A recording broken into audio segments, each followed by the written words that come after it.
I wanted to ask a question of the author of the amendment, but actually now I want to ask a question of the author of the bill, if it's possible. Senator Taylor, do you yield? I yield.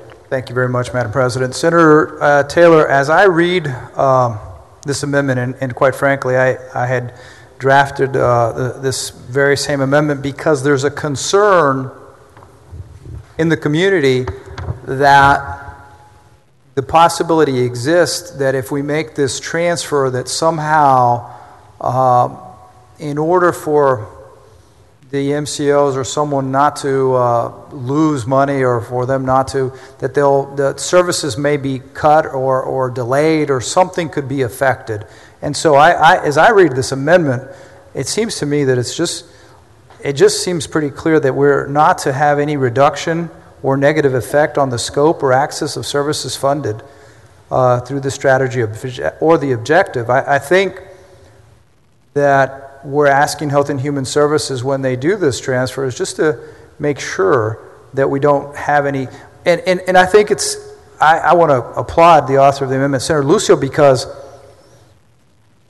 in the past, when we've asked Health and Human Services through a budget writer to go find savings, and we said to them, but don't hurt services, there were such drastic cuts made that people were having their therapeutic services reduced or hurt. Now, I've heard that no, there's no such example, but I'm hearing from constituents that there are.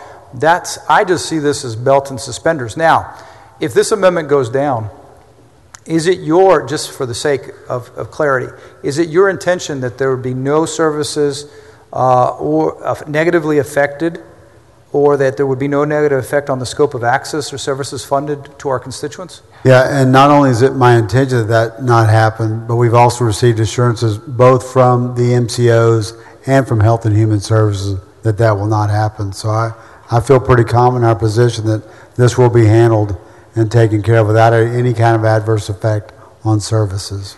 And so I take you at your word. I believe that what you're telling me is the truth. The thing that I do get concerned with, because at times in agency personnel sometimes read things differently.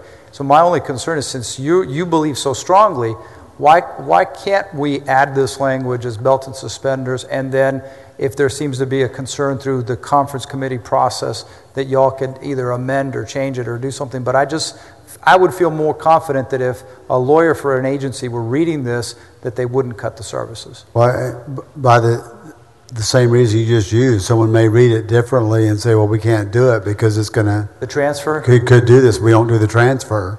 And like I say, Senator Schwertner has an amendment that guarantees we're going to make the payment. The MCO said that's going to work for them, that there will be no adverse effect on their services. So I think we've already taken care of this with the belt and suspenders with Senator Schwertner's amendment. I just don't want to have, like you said, someone misinterpret it and say, oh, I'm afraid this might happen, I'm not going to do the transfer, and then we're stuck. So I'd have to oppose the amendment. I can understand your concern. I would prefer to err on the side of caution towards our constituents and their services, but I understand and I appreciate your taking my questions.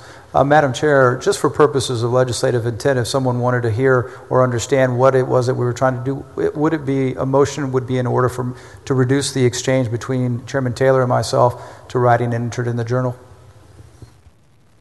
Members, is there any objection? Hearing none, so ruled. Thank you, Madam President. Thank you, Chairman Taylor. Thank you.